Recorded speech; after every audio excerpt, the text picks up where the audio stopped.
بسم اللہ الرحمن الرحیم ایاک نعبد و ایاک نستعین۔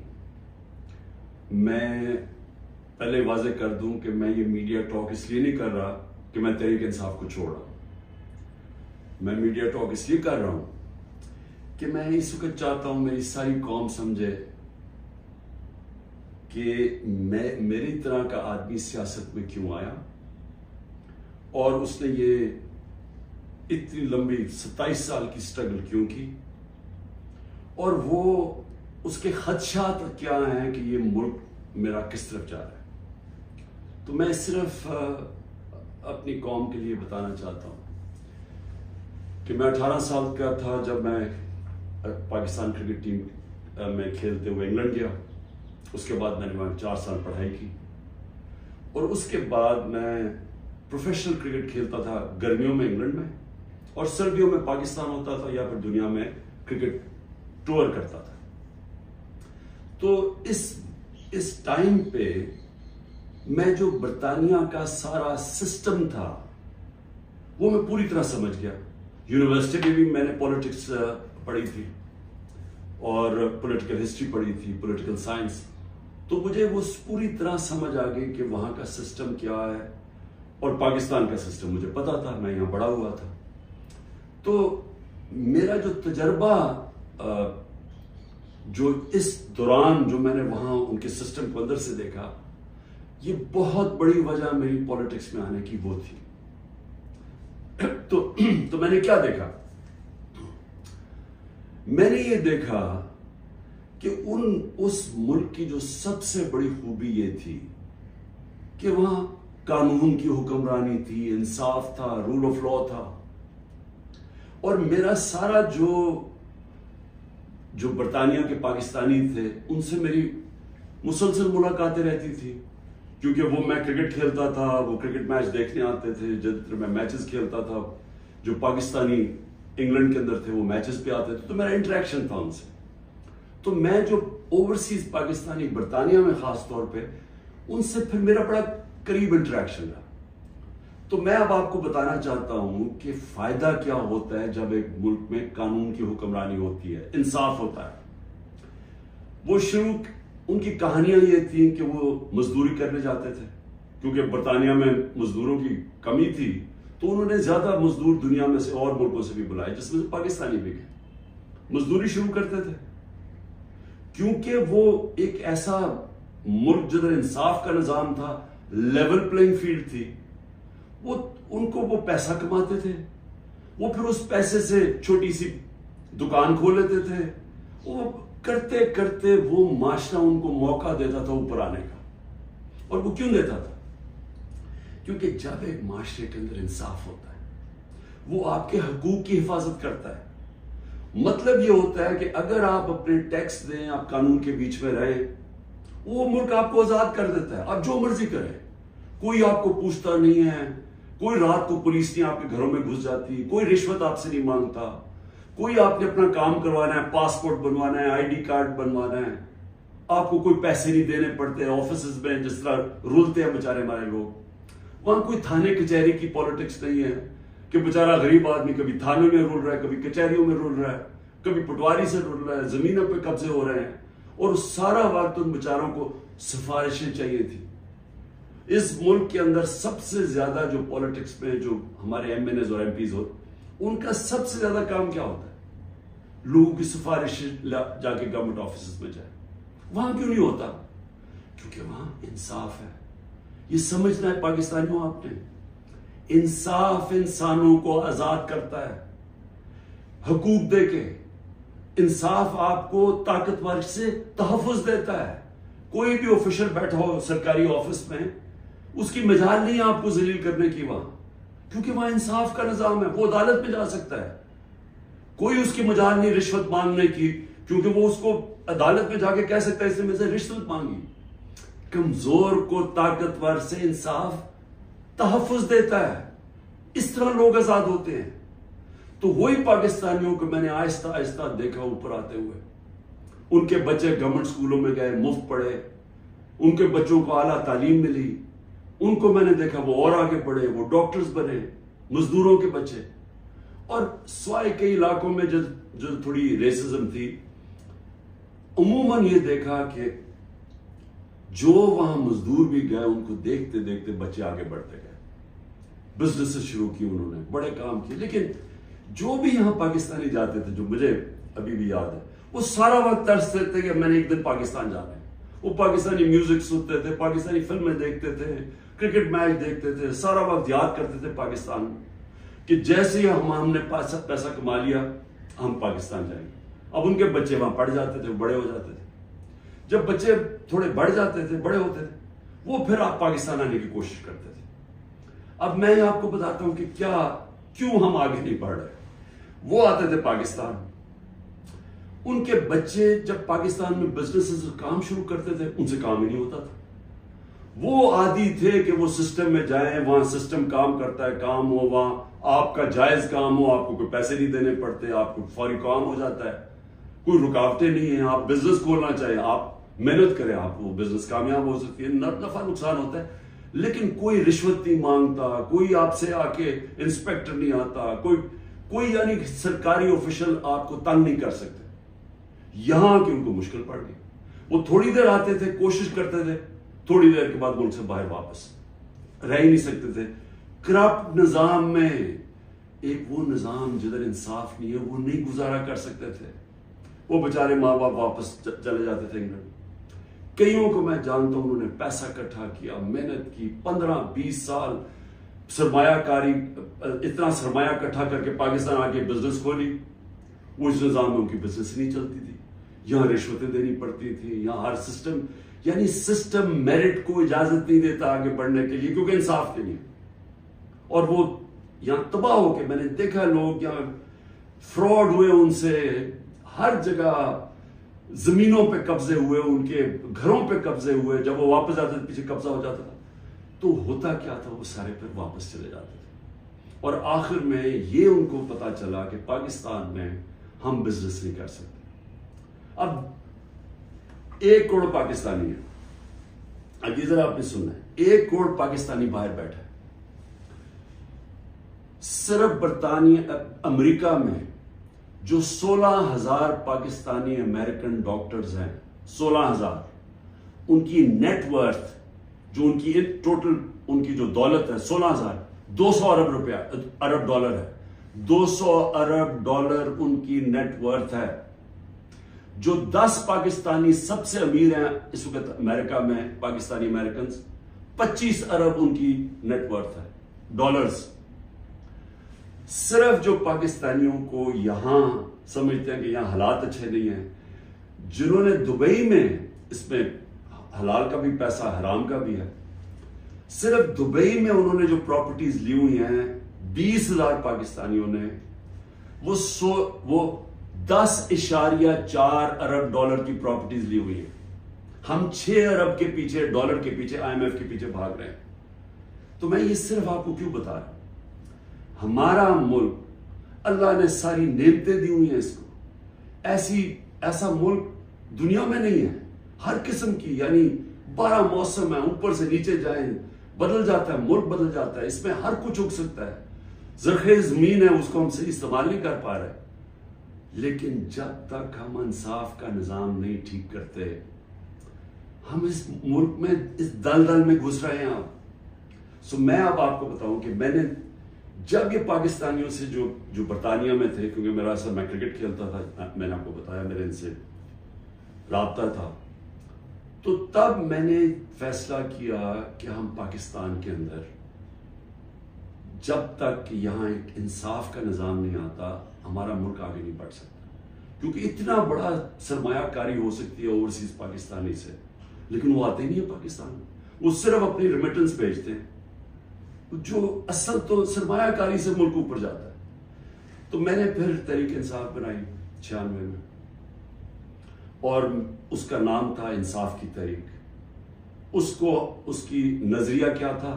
اسلامی فلاحی ریاست. وہ نظریہ کدھر سے لیا؟ جو قرارداد پاکستان ہے، آبجیکٹو ریزولوشن ہے، جس میں مدینہ کے ریاست، اس کے اوپر طرز کے اوپر انہوں نے اسلامی فلاحی ریاست لکھی. کیونکہ اسلامی فلاحی ریاست ہمیشہ مسلمان مدینہ کی ریاست کی طرف سوچتا ہے، وہ دنیا کی تاریخ کی پہلی فلاحی ریاست ہے۔ ہم نے اس کا وہ آبجیکٹو رکھا کہ یہ ہمارا گول ہے، اور میں نے اپنی پارٹی لانچ کر دی۔ اب میں یہ اس لیے آپ کو بتایا کہ ہمارا جب تک ملک اس چیز کو سمجھتا نہیں ہے کہ ہم نے اس ملک میں قانون کی حکمرانی قائم کرنی ہے، اس کے بغیر پاکستان کا کوئی فیوچر نہیں ہے۔ اگر ہم یہ نہیں سمجھتے تو ہم یہ جو تباہی کی طرف تیزی سے ہمارا ملک جا رہا ہے، ہم نہیں اس کو روک سکتے۔ میرے پاس ابھی اعداد و شمار ہیں جو اس موجودہ حکومت نے پرنٹ کیے ہیں، میں ابھی آپ کو وہ بتاؤں گا کہ ایک سال میں ہوا کیا ملک میں۔ لیکن میں نے ایک اور چیز جو کیونکہ میرا برطانیہ کو میں اندر سے باہر سے اس کے معاشرے کو جانتا تھا، اور جب میں کرکٹ کے آخری دنوں میں میرا سفر شروع ہو گیا، میرے دین کی طرف بھی اسلام کی طرف بھی میں نے پڑھنا شروع کر دیا اور میرا سفر شروع ہو گیا، تو میں نے اس نتیجے پہ مجھے پہلی دفعہ سمجھ آئی کہ جو مدینہ کی ریاست جو میرے نبی صلی اللہ علیہ وسلم کی سنت ہے، کیوں اللہ ہمیں حکم کرتا ہے کہ ان کے راستے پہ چلو؟ کیونکہ اللہ نے نبی صلی اللہ علیہ وسلم کو رحمت للعالمین کا خطاب دیا ہوا ہے، سب انسانوں کے لیے رحمت بن کے آئے تھے۔ اس کا مطلب کوئی بھی انسانی معاشرہ اس مدینہ کے ریاست کے اصولوں پہ چلے گا، اوپر آ جائے گا، ادھر خوشحال ہو، اللہ کی برکت آ جائے گی۔ آج آپ صرف یہ دیکھ لیں کہ مدینہ کی ریاست کن اصولوں پہ کھڑی ہوئی تھی؟ سب سے پہلے عدل اور انصاف۔ عدل اور انصاف کا مطلب یہ حقوق، انسانی حقوق، ہر انسان کے جب اس کو حقوق ملتے ہیں وہ آزاد ہو جاتا ہے، اس کو طاقتور سے تحفظ مل جاتا ہے، اور انسانوں کو حقوق دے کے پھر فلاحی ریاست بنائی کہ ایک ریاست میں انسانیت کا نظام، کہ ایک ریاست کمزور کا ذمہ داری لے اپنے کمزور طبقے کی، غریب کی، بیواؤں کی، معذوروں کی، یتیموں کی، بوڑھوں کی پینشنز نکلی مدینہ کی ریاست میں، یہ پہلی دفعہ ہوا تھا۔ تو دونوں آج جن جن ملکوں میں یہ بنیاد رکھی گئی ہے انصاف پہ، میرٹ پہ، فلاحی ریاست، انسانیت کے اوپر، جدھر تعلیم کے اوپر زور دیا جو میرے نبی صلی اللہ علیہ وسلم نے دیا، وہ سب آگے نکل گئی ہیں۔ آپ ایک ایک ملک دیکھ لیں جو آج خوشحال ہے، وہ سب یہ وہی اصولوں پہ وہ کھڑے ہوئے ہیں، کیونکہ رحمت للعالمین تھے کہ جو ان کی سنت پہ چلے گا اس کو اللہ اس معاشرے کو برکت بخشے گا۔ اب ہم پاکستان پہ آتے ہیں، موجودہ پاکستان میں دیکھیں جو اس وقت پاکستان میں ہو رہا ہے نا، یہ ہر چیز جس کے لیے، ہر وہ اصول جس کے اوپر پاکستان بنا تھا، آج اس کی نفی ہو رہی ہے۔ بدترین غلامی ہو رہی ہے اس وقت پاکستان کے اندر۔ نہ آزادی نام کی کوئی چیز ہے، کیونکہ حقوق ہی نہیں ہے کسی کے۔ رات کو پولیس گھستی ہے کسی کے گھر میں، سارا گھر توڑ دیتی ہے، اگر وہ جس کو، اور اس کا صرف قصور ہے کہ وہ تحریک انصاف کا، وہ تحریک انصاف کا نہیں ملتا، اس کی بہنوں کو، ان کو تنگ کرتے ہیں، بہنوئیوں کو، رشتہ داروں کو، ان کو تنگ کرتے ہیں، ان کو پکڑ کے لے جاتے ہیں، عورتوں کو پکڑ کے لے جاتے ہیں۔ یہ تو ہم سنتے تھے کہ ہٹلر کی جرمنی کے اندر ایسے ہوتا تھا، میں نے تو اس طرح کی چیزیں سنی نہیں کبھی، کہ جس طرح میرے گھر پہ اٹیک ہو، میں اپنا صرف بتا رہا ہوں، بیوی اکیلی بیٹھی ہے، 40 پولیس والے گھس گئے، سارا توڑ پھوڑ کے لوٹ کے چلے گئے گھر، نوکروں کو مارا، جو بچا ہنسام آئے ان کو اٹھا کے لے گئے اور مارا یا بری طرح۔ کس قانون کے تحت؟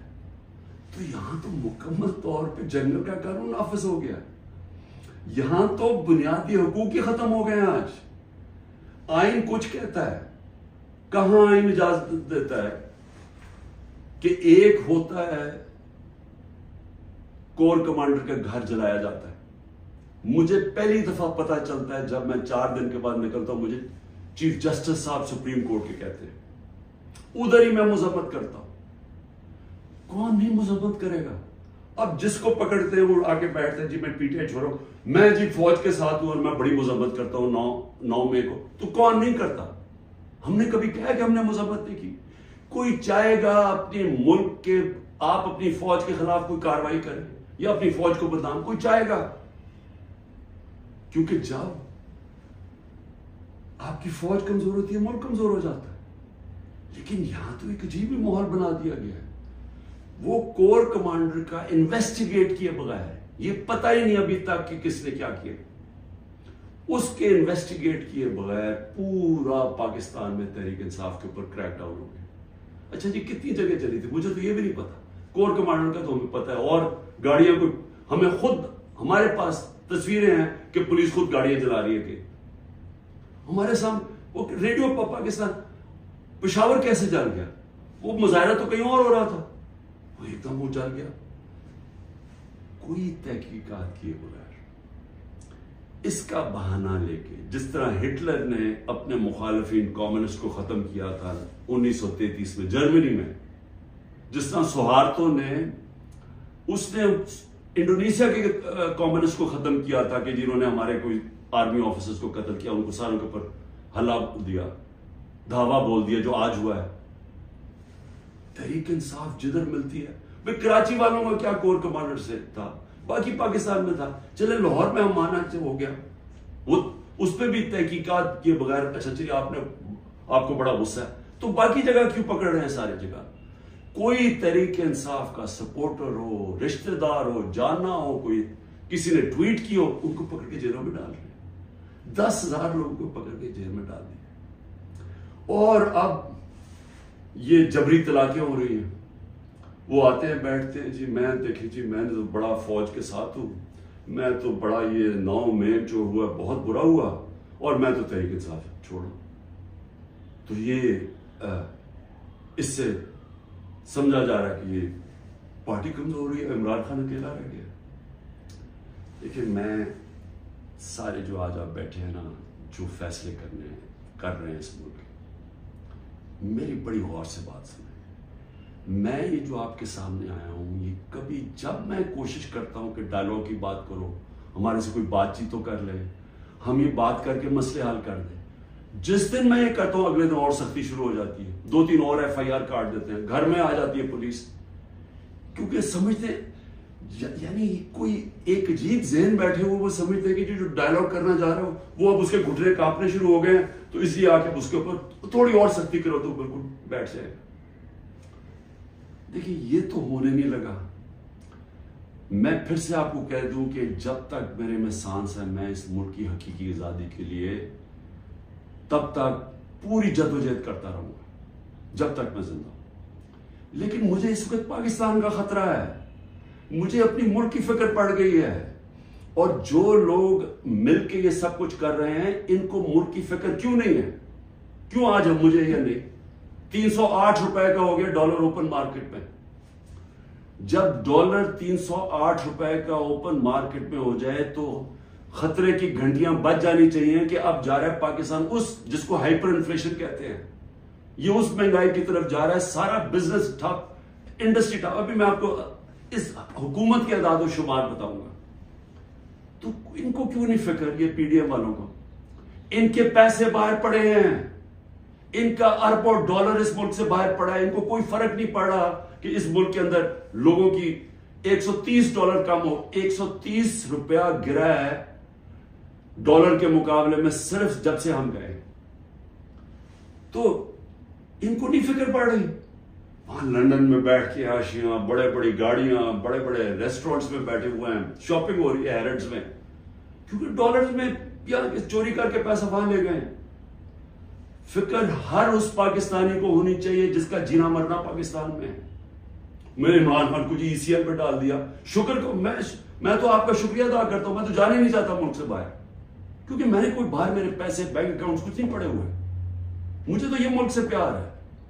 تو اس لیے ECL ان کو فرق پڑتا ہے جنہوں نے جائیدادیں ڈالرز میں رکھی ہوئی ہیں باہر، اور ان کو کوئی فرق نہیں پڑ رہا کہ ملک تباہی کی طرف جا رہے ہیں. ذرا آپ یہ صرف دیکھ لیں کہ جب ایک آدمی نے بند کمرے میں فیصلہ کیا کہ جناب عمران خان بہت ملک کے لیے تباہی کر رہا ہے اور میں اس کو بدل رہا ہے، اور اس نے جب گورنمنٹ گرائی، تو ذرا صرف میں اب آپ کو اس حکومت کی اعداد و شمار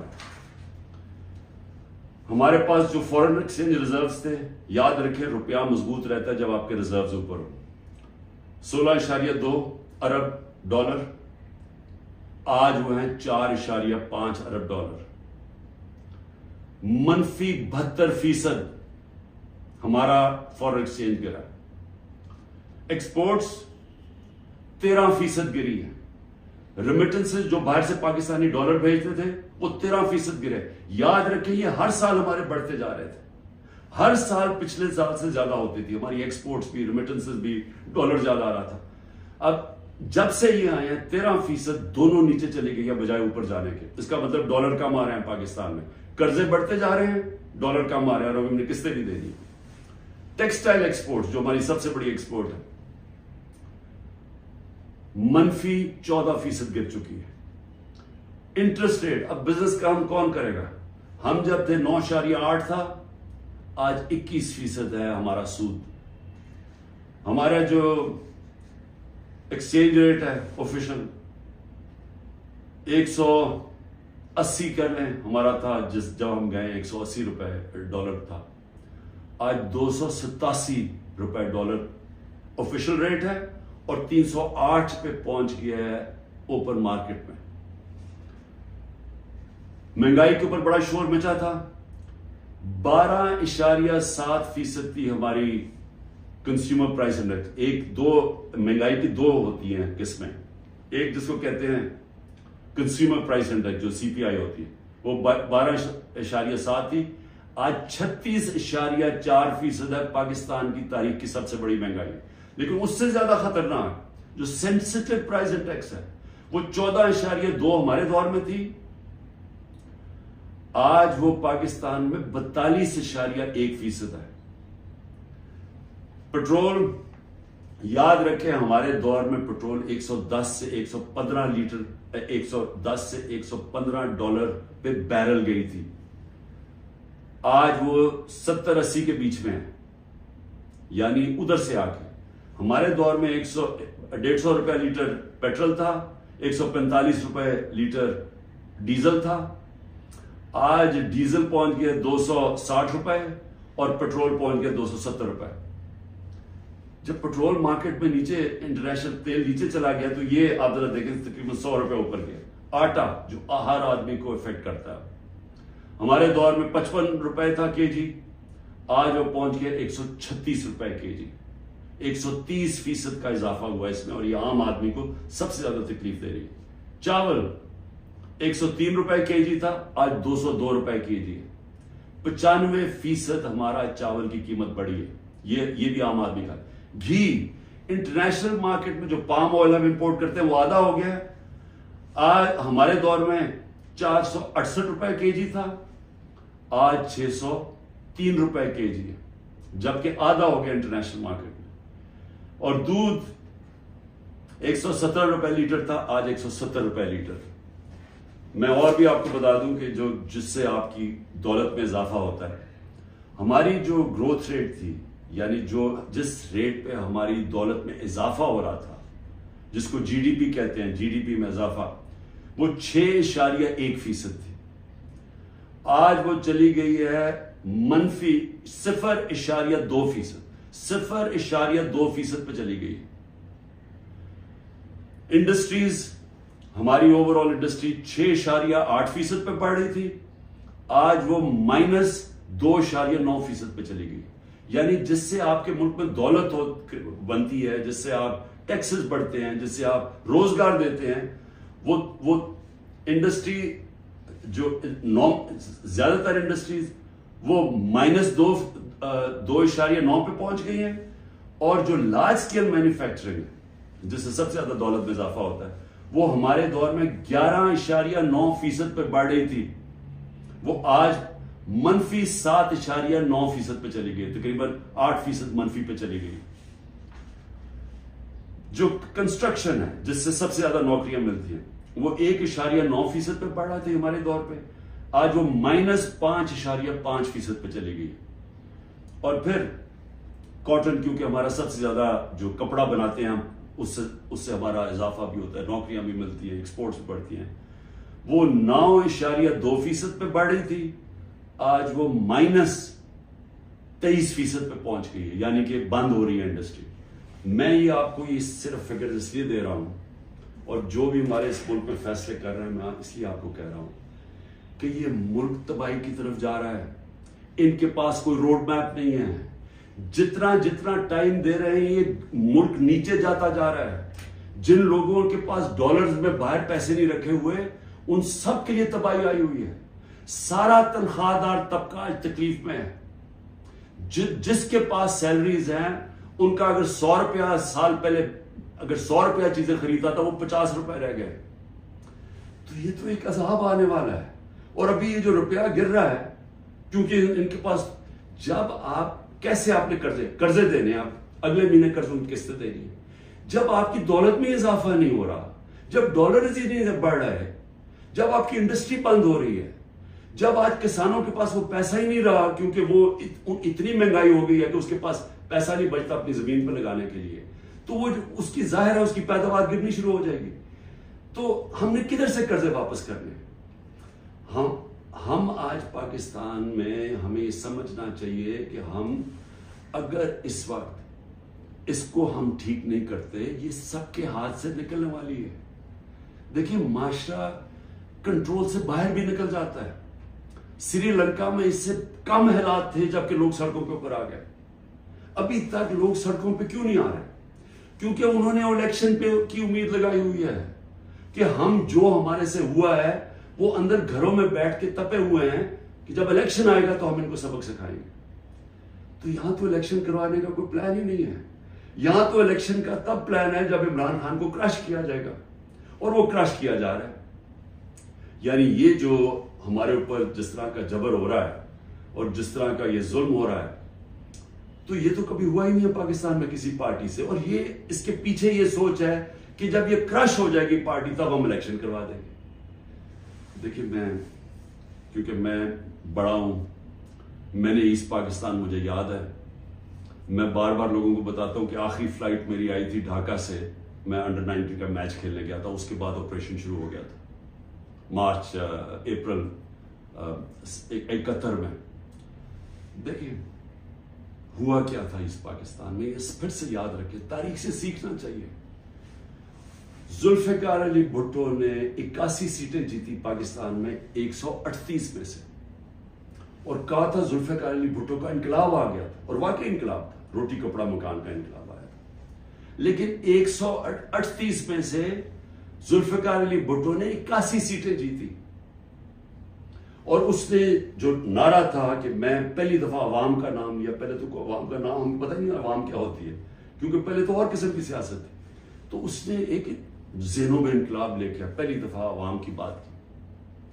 لیکن مجیب الرحمان 162 سیٹیں تھی ایسٹ پاکستان میں، اس نے 160 جیتی، صرف 2 سیٹیں ہاری اس نے. تو وہ کیا کہہ رہا تھا؟ وہ انصاف کہہ رہا تھا کہ ہمارے سے انصاف نہیں ہو رہا، ہمارے حقوق نہیں مل رہے، ایسٹ پاکستان کو کالونی کی طرح رکھا جا رہا ہے، ہمیں سیکنڈ کلاس شہریوں کی طرح رکھا جا رہا ہے. اور وہ انصاف مانگ رہا تھا، حقوق مانگ رہا تھا، وہ آزادی نہیں مانگ رہا تھا. جب ہم نے آپریشن شروع کیا تو وہ پھر حقوق سے آزادی کی طرف چلا گیا. وہ بات کرنے کے لیے بھی تیار تھا. اور مجھے ابھی بھی یاد ہے جب ہمارا ملک ٹوٹا تھا، میں انگلینڈ میں تھا، پڑھ رہا تھا، تو جو دھچکا ہم سب کو لگا تھا، یعنی ہم ہل کے رہ گئے تھے. پھر لوگوں نے اپنے دل بلائے، نہیں جی اس پاکستان تو بڑا غریب ملک تھا، ہمارے اوپر بوجھ تھا، وہاں سائیکلون آتا تھا تو ہمیں ان کو پیسے دینے پڑتے تھے، اس طرح کی باتیں کی. آج بنگلہ دیش ہمارے سے آگے نکل گیا ہے.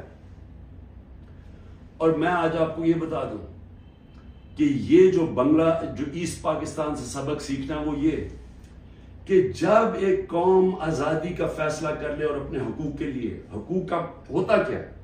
آپ کو انصاف ملتا ہے، انصاف آپ کو حقوق دیتے ہیں، حقوق آپ کو طاقتور سے کمزور کی تحفظ دیتا ہے.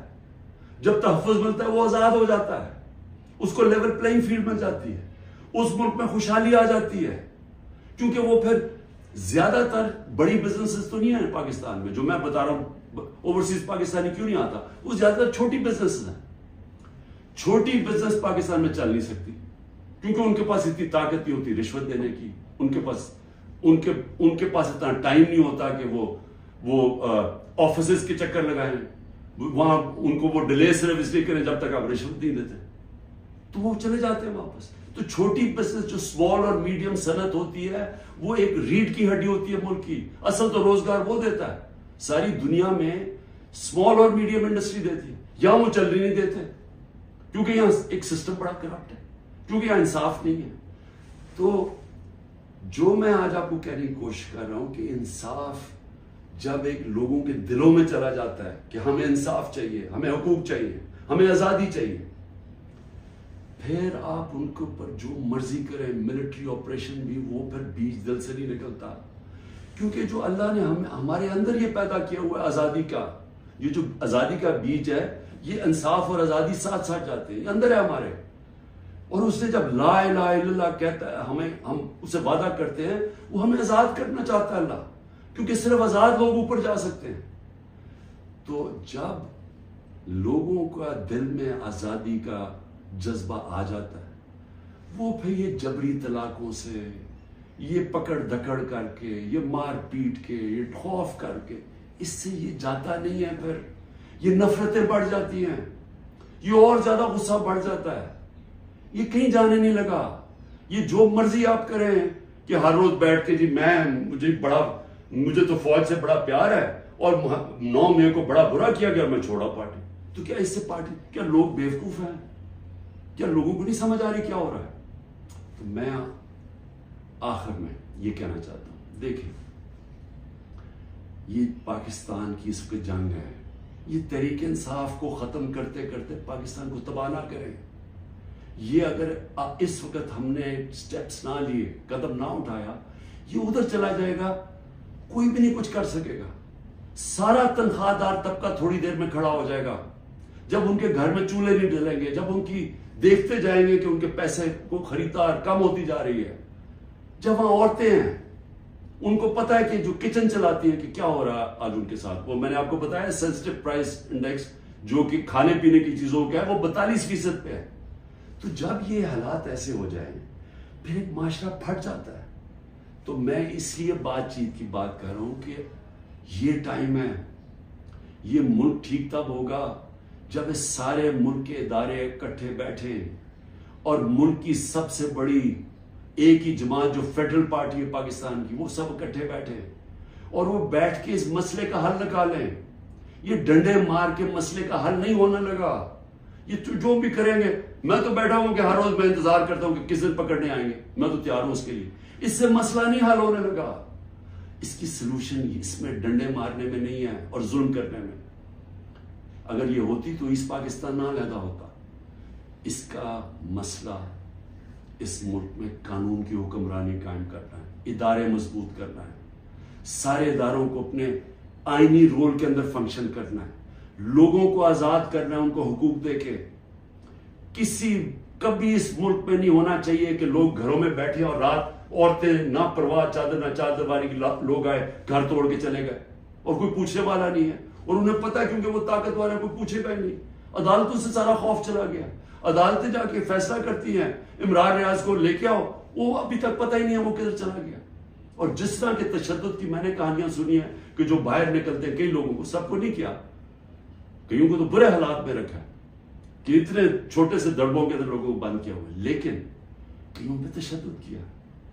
تو میں یہ سوال پوچھتا ہوں کہ ہماری جب عدلیہ کی بات، ان کی ورڈکٹ نہیں مانے جائیں گے، عدلیہ کہتی ہے الیکشن کرواؤ آئین کے مطابق، وہ الیکشن ہی گورنمنٹ کرواتی، تو یہ ملک تو تباہ کی طرف چلا گیا نا، بنانا ریپبلک بن گیا.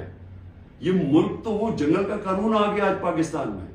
تو میں اس کی آخر میں اپیل کرتا ہوں کہ بات چیت کرنی چاہیے فوری طور پہ. جو یہ کیا جا رہا ہے یہ کوئی حل نہیں ہے، اور اس کو یہ نہ سمجھے کہ عمران خان کی کمزوری ہے، کیونکہ جب میں یہ بات چیت کی بات کرتا ہوں اور سختی آ جاتی ہے، باہر پولیس پہنچ جاتی ہے، وارنٹ نکلاتے ہیں. یہ مجھے اس سے کوئی فرق نہیں پڑتا.